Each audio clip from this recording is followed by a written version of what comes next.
نحمدہ و نصلی علی رسولہ الکریم اما بعد۔ سامعین محترم، جب مشرکین مکہ نے بہت زیادہ ستایا تو رسول اللہ صلی اللہ علیہ وسلم کی اجازت اور مشورے سے چند صحابہ کرام مکہ معظمہ چھوڑ کر حبشہ چلے گئے۔ حبشہ مکہ معظمہ سے قریب ترین ملک ہے۔ اس وقت وہاں کا بادشاہ نصرانی تھا۔ وہ اس بات کا خیال رکھتا تھا کہ میری حکومت میں کسی پر ظلم نہ ہو۔ 83 افراد نے مکہ معظمہ سے حبشہ کو ہجرت کی۔ ان میں رسول اللہ صلی اللہ علیہ وسلم کے داماد حضرت عثمان بن عفان بھی تھے، اور ان کے ساتھ ان کی اہلیہ حضرت رقیہ رسول اللہ صلی اللہ علیہ وسلم کی صاحبزادی بھی تھی۔ رسول اللہ صلی اللہ علیہ وسلم نے فرمایا کہ لوط علیہ السلام کے بعد یہ پہلا جوڑا ہے جس نے اللہ کے لیے ہجرت کی ہے۔ ان ہجرت کرنے والوں میں حضرت علی رضی اللہ تعالیٰ عنہ کے بھائی جعفر بن ابی طالب رضی اللہ تعالیٰ عنہ بھی تھے۔ اب وہ زمانہ پاسپورٹ اور ویزوں کا تو تھا نہیں، جس کا دل جہاں جانے کے لیے چاہتا تھا وہ جا سکتے تھے۔ تو یہ لوگ وہاں پہنچ گئے اور رہنے لگے۔ مشرکین مکہ کی طرف سے جو تکلیفیں پہنچتی تھیں ان سے نجات پائی۔ اب یہ حضرات حبشہ پہنچ کر امن و امان اور خیریت سے رہنے لگے، لیکن کفار مکہ نے وہاں بھی ان کا پیچھا نہ چھوڑا۔ انہوں نے 2 آدمی، عبداللہ بن ابی ربیعہ اور بعض روایات میں عمارہ بن ولید آیا ہے، اور دوسرے عمر بن عاص، ان کو اس مقصد کے لیے بھیجا کہ جو صحابہ حبشہ میں آ کر بس گئے ہیں وہاں سے ان کو واپس لائیں۔ یہ دونوں گئے اور نجاشی شاہ حبشہ اور وہاں کے نصارہ کے جو بڑے بڑے پادری تھے ان کے لیے بہت سے تحفے لے گئے۔ تو یہ جو دونوں آدمی گئے تھے، یاد رکھیں کہ یہ ابھی تک مسلمان نہیں ہوئے تھے۔ مشرکین مکہ نے اپنے دونوں قاصدوں کو اچھی طرح سمجھا بجھا کر بھیجا کہ پہلے وہاں کے ہر پادری کو ہدیہ دینا، اس کے بعد نجاشی کے پاس جانا، اس کو ہدیے پیش کرنا، پھر اس سے کہنا کہ بادشاہ ہمارے شہر مکہ میں رہنے والے لوگوں میں سے کچھ ناسمجھ لڑکے یہاں آ گئے ہیں، انہوں نے اپنی قوم کا دین چھوڑ دیا ہے اور نیا دین نکالا ہے۔ اس نئے دین کو نہ آپ جانتے ہیں اور نہ ہم پہچانتے ہیں، اور ان لوگوں نے آپ کا دین بھی قبول نہیں کیا۔ ہماری قوم کے بڑے بڑے لوگوں نے ہمیں آپ کے پاس بھیجا ہے کہ ان کو آپ ہمارے ساتھ واپس بھیج دیں۔ ان دونوں نے حبشہ پہنچ کر مشرکین مکہ کی نصیحت کے مطابق عمل کیا۔ نجاشی شاہ حبشہ ان کی باتیں سن کر غصے میں بھر گیا، اور اس نے کہا کہ اللہ کی قسم، میں ایسا نہیں کر سکتا کہ انہیں تمہارے حوالے کر دوں۔ انہوں نے میرا پڑوسی ہونا، میرے شہروں میں رہنا اختیار کیا ہے، اور میرے علاوہ دوسرے بادشاہوں کو چھوڑ کر مجھے ترجیح دی ہے۔ میں انہیں بلاتا ہوں، ان سے پوچھوں گا کہ دیکھو یہ دونوں آدمی تمہارے بارے میں کیا کہہ رہے ہیں۔ اگر انہوں نے وہی بات کہی جو یہ کہہ رہے ہیں تو تمہارے سپرد کر دوں گا، اور اگر اس کے علاوہ کوئی اور بات ہوئی تو میں ان کی حفاظت کروں گا اور پڑوسی ہونے کی حیثیت سے ان کے ساتھ اچھا سلوک کروں گا۔ اس کے بعد اس نے رسول اللہ صلی اللہ علیہ وسلم کے صحابہ کو بلوایا۔ جب اس کا قاصد پہنچا تو ان حضرات نے آپس میں مشورہ کیا اور یہ طے کیا کہ ہم وہی بات کہیں گے جو رسول اللہ صلی اللہ علیہ وسلم نے ہمیں بتائی ہے، آگے جو کچھ ہونا ہوگا وہ ہو جائے گا۔ یہ حضرات نجاشی کے پاس پہنچے۔ اس نے پہلے سے ہی عیسائی پادریوں کو بلا رکھا تھا جو صحیفے کھولے ہوئے بیٹھے تھے۔ ان حضرات سے، صحابہ کرام سے دریافت کیا کہ یہ کیا دین ہے جس کو تم چھوڑ کر اپنی قوم سے جدا ہوئے ہو؟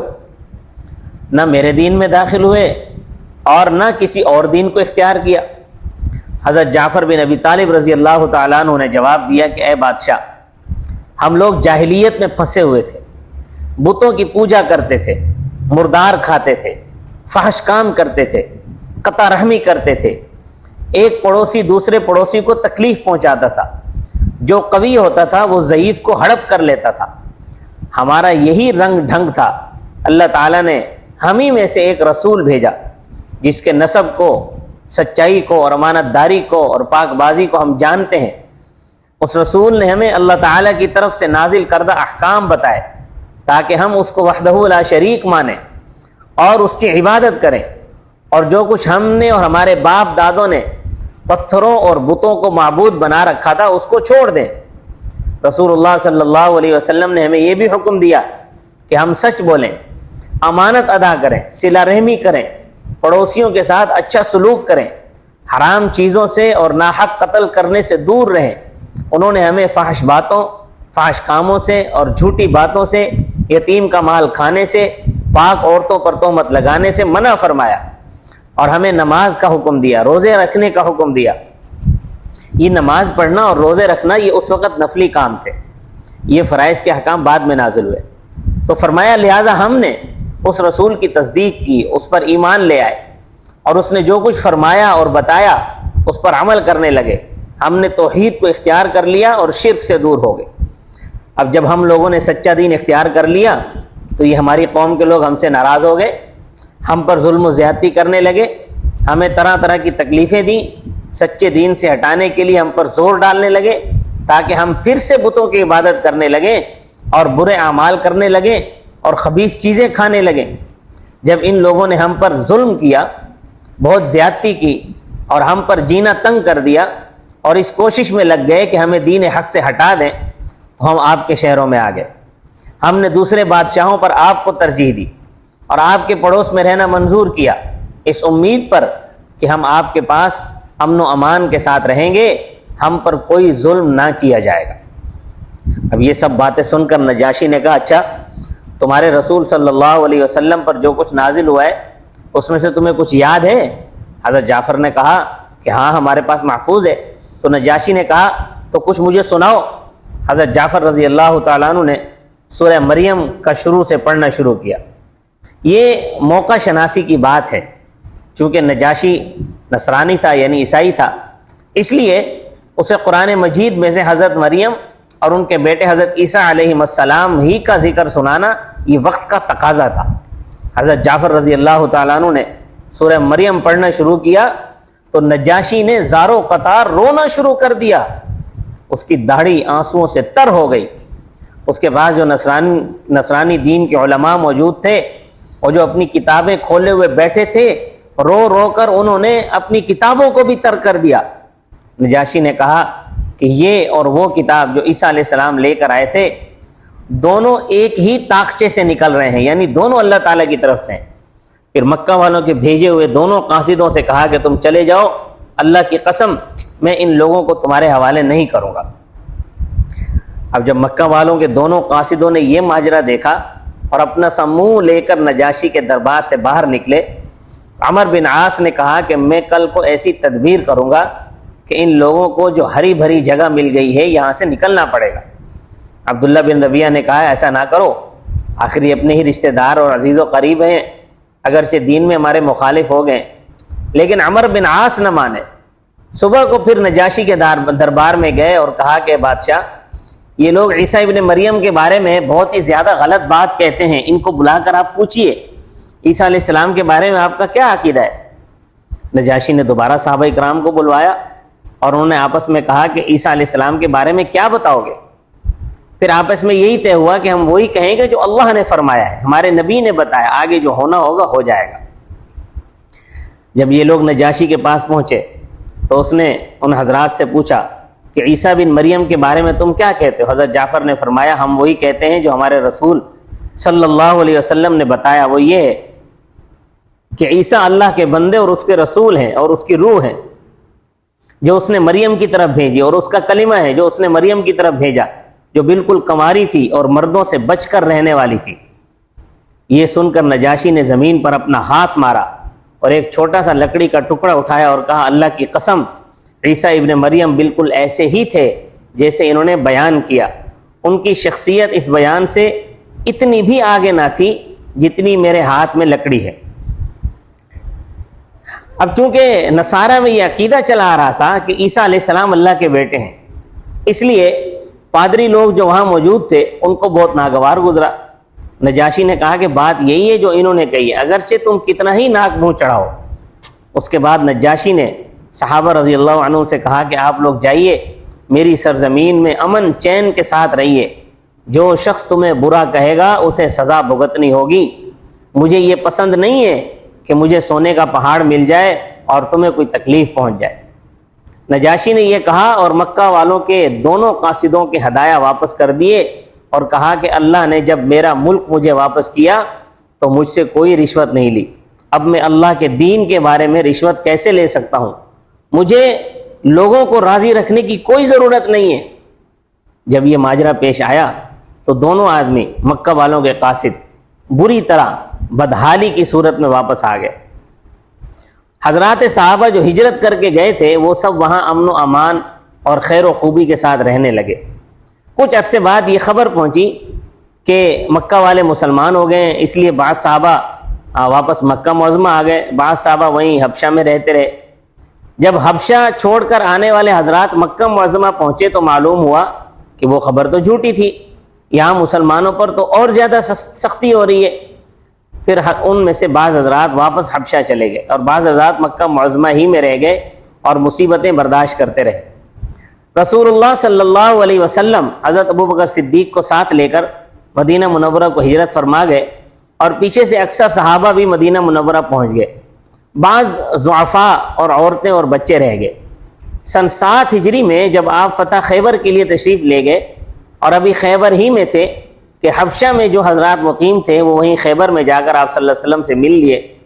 پہلے تو مدینہ منورہ آئے، جب معلوم ہوا کہ آپ یہاں تشریف نہیں رکھتے، خیبر تشریف لے گئے ہیں، تو یہ حضرات بھی خیبر پہنچ گئے. تو آپ صلی اللہ علیہ وسلم نے ان حضرات کو بھی مال غنیمت میں سے حصہ دیا. اب ذرا سورہ مائدہ کی وہ آیتیں سن لیں کہ جن کے بارے میں مفسرین کا بیان ہے کہ یہ آیات حبشہ کے نصارہ کے بارے میں نازل ہوئی. بعض حضرات کا فرمانا ہے کہ حضرات صحابہ جب ہجرت کر کے حبشہ پہنچے اور بادشاہ کے دربار میں حضرت جعفر نے بیان دیا، سورہ مریم پڑھ کر سنائی، اس سے متاثر ہو کر شاہی دربار کے لوگ رو پڑے. تو ان آیات میں ذکر ہے. وہ آیتیں فرمایا وَإِذَا سَمِعُوا مَا أُنزِلَ إِلَى الرَّسُولِ تَرَىٰ أَعْيُنَهُمْ تَفِيضُ مِنَ الدَّمْعِ مِمَّا عَرَفُوا مِنَ الْحَقِّ يَقُولُونَ رَبَّنَا آمَنَّا فَاكْتُبْنَا مَعَ الشَّاهِدِينَ وَمَا لَنَا لَا نُؤْمِنُ بِاللَّهِ وَمَا جَاءَنَا مِنَ الْحَقِّ وَنَطْمَعُ أَن يُدْخِلَنَا رَبُّنَا مَعَ الْقَوْمِ الصَّالِحِينَ فَأَثَابَهُمُ اللَّهُ بِمَا قَالُوا جَنَّاتٍ تَجْرِي مِن تَحْتِهَا الْأَنْهَارُ خَالِدِينَ فِيهَا وَذَلِكَ جَزَاءُ الْمُحْسِنِينَ. فرمایا ان کی آنکھوں کو اشکبار دیکھیں گے حق کے پہچاننے کی خوشی میں. وہ کہتے ہیں کہ اے رب، ہم ایمان لائے، ہمیں بھی اس کے گواہوں میں لکھ لیجئے، اور ہم کیوں نہ اللہ پر ایمان لائیں، اور جو ہمارے پاس حق آیا ہے ہم اس کے آرزو مند ہیں کہ ہمارا رب ہمیں صالحین کے ساتھ جنت میں داخل کرے گا. تو اللہ نے ان کی طلب کے مطابق انہیں جنتیوں میں داخل کیا جن کے نیچے نہریں بہتی ہوں گی، وہ اس میں ہمیشہ رہیں گے، اور نیکوکاروں کا یہی بدلہ ہے. ان آیات میں ان کا ذکر ہے، لیکن بعض مفسرین نے اس کو تسلیم نہیں کیا. ان حضرات کا فرمانا ہے کہ سورہ مائدہ مدنی ہے جو ہجرت کے بعد نازل ہوئی، اور ہجرت حبشہ کا واقعہ مکہ معظمہ کے قیام ہی میں پیش آیا تھا، لہٰذا یہ آیات دربار کے ابتدائی حضرت جعفر اور ان کے ساتھیوں کی ملاقات سے متعلق نہیں ہو سکتی. البتہ معالم التنزیل میں لکھا ہے کہ جب حضرت جعفر حبشہ سے واپس ہونے لگے تو نجاشی نے رسول اللہ صلی اللہ علیہ وسلم کی خدمت میں ایک وفد بھیجا جو 60 افراد پر مشتمل تھا. وفد کے اراکین میں نجاشی کا بیٹا بھی تھا. نجاشی نے حضرت صلی اللہ علیہ وسلم کی خدمت میں تحریر کیا کہ یا رسول اللہ، میں گواہی دیتا ہوں کہ آپ اللہ تعالیٰ کے سچے رسول ہیں، اور میں نے آپ کے چچا کے بیٹے کے ہاتھ پر آپ سے بیعت کر لی ہے. میں نے اللہ تعالیٰ کی اطاعت قبول کر لی. میں آپ کی خدمت میں اپنے بیٹے کو بھیج رہا ہوں، اور اگر آپ کا فرمان ہو تو میں خود آپ کی خدمت میں حاضر ہو جاؤں. والسلام علیک یا رسول اللہ. نجاشی کا بھیجا ہوا یہ وفد کشتی میں سوار تھا، لیکن یہ لوگ سمندر میں ڈوب گئے. حضرت جعفر رضی اللہ تعالیٰ عنہ اپنے ساتھیوں کے ساتھ، جن کی تعداد 70 تھی، دوسری کشتی پر سوار ہوئے تھے۔ یہ لوگ رسول اللہ صلی اللہ علیہ وسلم کی خدمت میں حاضر ہو گئے۔ ان میں 72,000 حبشہ کے اور 8 آدمی شام کے تھے۔ حضرت صلی اللہ علیہ وسلم نے اول سے آخر تک سورہ یاسین سنائی۔ قرآن مجید سن کر یہ لوگ رونے لگے اور کہنے لگے کہ ہم ایمان لے آئے، اور یہ جو کچھ ہم نے سنا ہے یہ بالکل اس کے مشابہ ہے جو حضرت عیسیٰ علیہ السلام پر نازل ہوا تھا۔ اس پر اللہ جل شانہ نے فرمایا وَلَتَجِدَنَّ أَقْرَبَهُم مَّوَدَّةً لِّلَّذِينَ آمَنُوا الَّذِينَ قَالُوا إِنَّا نَصَارَىٰ۔ اس سے معلوم ہوا کہ یہ آیت حبشہ کے نجاشی کے بھیجے ہوئے وفد کے بارے میں نازل ہوئی تھی۔ رسول اللہ صلی اللہ علیہ وسلم کی دعوت کا کام جاری تھا۔ مشرکین مکہ کی مخالفت اور دشمنی اور ایذا رسانی کے باوجود اسلام پھیل رہا تھا۔ جو لوگ باہر سے آ کر مسلمان ہوئے ان میں نجران کے نصارہ کا تذکرہ بھی ملتا ہے۔ ایک دن رسول اللہ صلی اللہ علیہ وسلم مسجد حرام میں تشریف رکھتے تھے کہ 20 افراد کے لگ بھگ نصارہ کی جماعت حاضر خدمت ہوئی۔ ان لوگوں کو آپ صلی اللہ علیہ وسلم کی بعثت کی اطلاع حبشہ سے آنے جانے والی خبروں کے ذریعے پہنچی تھی۔ ان لوگوں نے رسول اللہ صلی اللہ علیہ وسلم سے کچھ سوالات کیے۔ جب آپ نے ان کے سوالات کے جوابات دے دیے تو آپ نے انہیں دین اسلام کی دعوت دی، قرآن پڑھ کر سنایا۔ قرآن سنا تو ان کی آنکھوں سے آنسو جاری ہو گئے۔ آپ صلی اللہ علیہ وسلم کی تصدیق کی اور آپ صلی اللہ علیہ وسلم پر ایمان لائے، اور انہوں نے یہ مان لیا کہ ان کی کتابوں میں جو آخری نبی صلی اللہ علیہ وسلم کی تشریف آوری کی خبر دی گئی، ان کے بیان کردہ اوصاف آپ میں پوری طرح موجود ہیں۔ جب آپ صلی اللہ علیہ وسلم کی خدمت سے رخصت ہو کر روانہ ہونے لگے تو ابو جہل اور اس کے چند ساتھی ان کی طرف آگے بڑھے اور ان سے کہا کہ تم تو بڑے خراب مسافر نکلے، تمہارے دین والوں نے تمہیں اس لیے بھیجا تھا کہ تم اچھی طرح اس شخص کی خبر لے کر واپس پہنچو، ابھی تم ٹھیک سے بیٹھے بھی نہ تھے کہ تم نے اپنا دین ہی چھوڑ دیا اور اس آدمی کی تصدیق کر دی۔ ہم نے کوئی تم جیسا مسافر نہیں دیکھا، تم تو بڑے احمق ہو۔